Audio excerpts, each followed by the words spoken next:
Kembali lagi di Dai Spesial Indonesia, semua bisa, alhamdulillah. Nah teman-teman, pekan lalu kita sudah menyaksikan bagaimana penampilan dari kelompok Ihsan yang terdiri dari Dana, Putri, Faiz, serta si kembar Rifki dan Rizky. Siapa aja sih yang ada di grup Ihsan? Di grup Ihsan ada Dana dari Jakarta, ada Rizky Rifki dari Jakarta, ada Faiz dari Riau, dan juga ada Putri dari Ciamis. Tepuk tangan dong untuk peserta kita hari ini. Seperti Dana yang kali ini memilih gambar jamur. Kira-kira apa ya tema yang harus dibawakan oleh peserta asal Jakarta ini? Assalamualaikum warahmatullahi wabarakatuh. Waalaikumsalam warahmatullahi wabarakatuh. Hamdan wa syukran lillah, salatan wassalaman ala rasulillah wa ala alihi wa ashabihi ajma'in. Amma ba'du.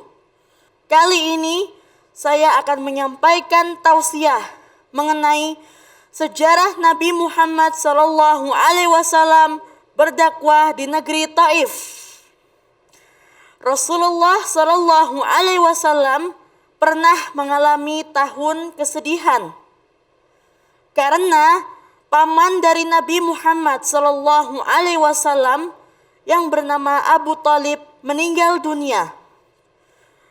Begitu pula dengan istrinya yang bernama Khadijah binti Khuwailid juga meninggal dunia. Rasulullah SAW merasa bersedih atas wafat keduanya.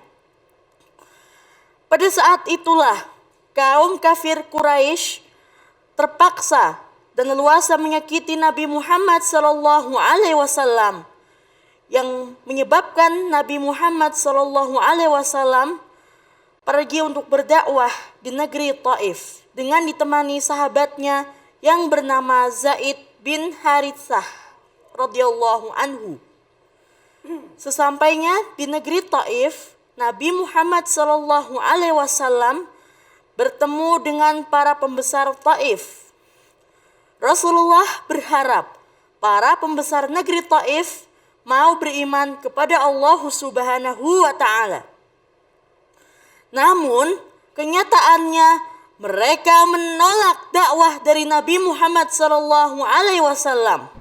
Dana sungguh luar biasa dari kesemuanya, dan dari awal termasuk Dana nih sebenarnya teman-teman yang hadir, teman-teman spesial yang hadir, yang menyampaikan dakwahnya ini sebenarnya tamparan buat kita nih semua. Betul, Pak Kiai. Mereka teman-teman spesial tuh daya ingatnya luar biasa, termasuk apa yang tadi disampaikan oleh Dana tentang materi penyerahan kota Taif.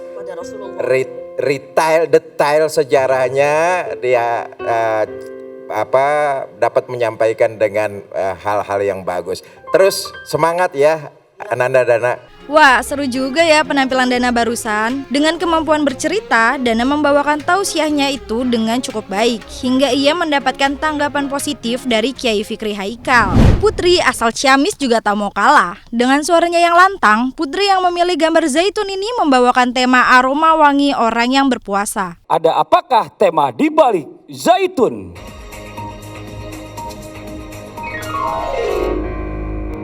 Temanya adalah aroma wangi orang berpuasa. Assalamualaikum warahmatullahi wabarakatuh. Waalaikumsalam warahmatullahi wabarakatuh.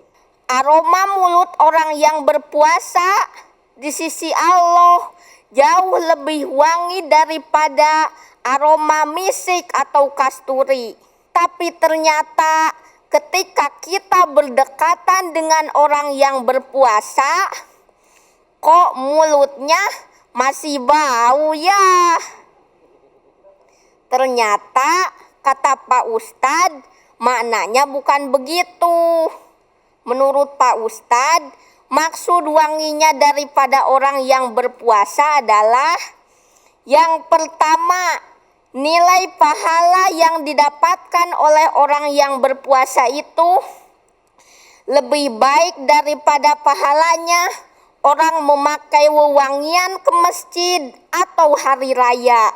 Putri mendapat catatan dari ayah Maulana mengenai motivasi dakwah. Dan ini Putri ini membuat kita tersenyum karena memaknai kalimat-kalimatnya, cuma naik turunnya harus dijaga juga. Peserta dari Dumai berikut ini juga selalu ingin menampilkan sisi terbaik dari kemampuannya dengan membawakan tema Ar-Rayyan memanggil orang berpuasa. Ada tema apakah di balik madu?